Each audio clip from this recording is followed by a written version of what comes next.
Hi all, it's Stacey here. Today I want to talk about minding your business.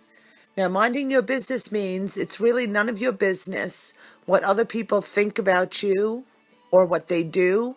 It has nothing to do with you. Your business is owning who you are and understanding how you're moving in this world. So if other people's actions cause a reaction in you that doesn't feel good, you don't have to check them. You have to check yourself to say, A, why am I inviting this kind of people around me? And B, why is what they're saying or doing affecting me at all? Now, it's easier said than done, but in all reality, if you're feeling good, you're on the right path. When you feel bad, you're off. So how does one feel good and move through the world and have relationships? Well, being we were all raised by people instead of wolves, we must integrate ourselves with others. The best way to do that, though, is to know what feels good to you and knowing who you are. So you're not making excuses and exceptions that are deal breakers for you. So if you're kind and loving and giving and nurturing, even that kind of a person may attract unkind takers who aren't loving.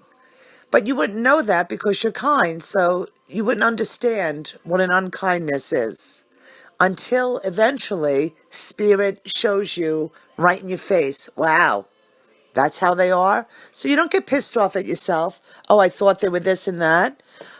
But what you can do is now see the truth and move it away. Never surround yourself with people that don't make you feel loved, acknowledged, and the way you make you feel. Being a party of one, when you could be with yourself and enjoy your own company and be all one instead of the word alone, which is a delicious thing to be. Being alone is wonderful because you get to spend time with you and your spirit. And there's many, many benefactors out there. Your guardian angels with you, your intuition, everything is working in your favor. The universe wants you to have everything that you want. You have to decide what that is. And what you want is not something outside of yourself. You're complete within yourself. There's nothing outside that is going to add to your life.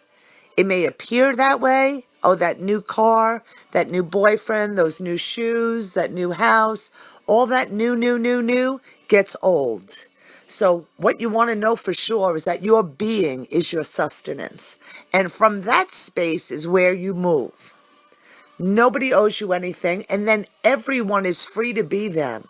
And you are free to choose. This doesn't feel right. I don't care if it's a friend you've had since you're born. I don't care if it's your parents or your siblings. If somebody doesn't make you feel loved and acknowledged for who you are, it's toxic, and you got to move. So you're not going to spray, rose dust on them. You're going to get away from a situation that doesn't feel good. It just reflects who they are, and who you are. You've grown to not stay there any longer. So I want you all to understand that you are in charge of you.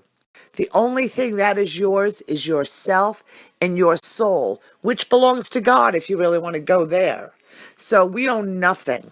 Our body, we're wearing this body over our soul to align and learn how to live happily and enjoy with ourselves. And there's hard lessons. It's good times, bad times. It's everything's going to be coming, rising and setting like the sun and the moon. But you just simply have to be aligned and know yourself so well that your kindness and your nature and your nurturing is about you. So, as my favorite poet, Rumi, says, the pot drips what's in it. So what is in you is what's going to come out of you. So you want to make sure that you're pretty clear on who you are. So then life will add to you.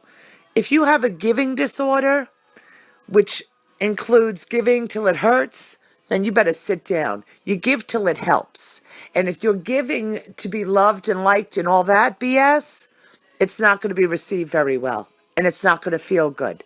When you're giving because you know the fullness of life and the promise of it, then it'll be reciprocated by life, by God. Who you're giving to doesn't have to give back to you. If you're giving to someone and then you feel resentful because they are not giving back to you, stop giving to them because you're not giving now anyway. Give because you're full and you know the law. the hand has to be opened and closed and opened and closed. I mean, or else you'll get stuck with arthritis. You have to be able to expand and contract at the certain times. Just like our breath knows how to move through our body, we have to know how to move through it. So be authentically you, but first learn who that is. And that's where you start, my people. You have a blessed day. Happy December. Talk to you soon. Bye.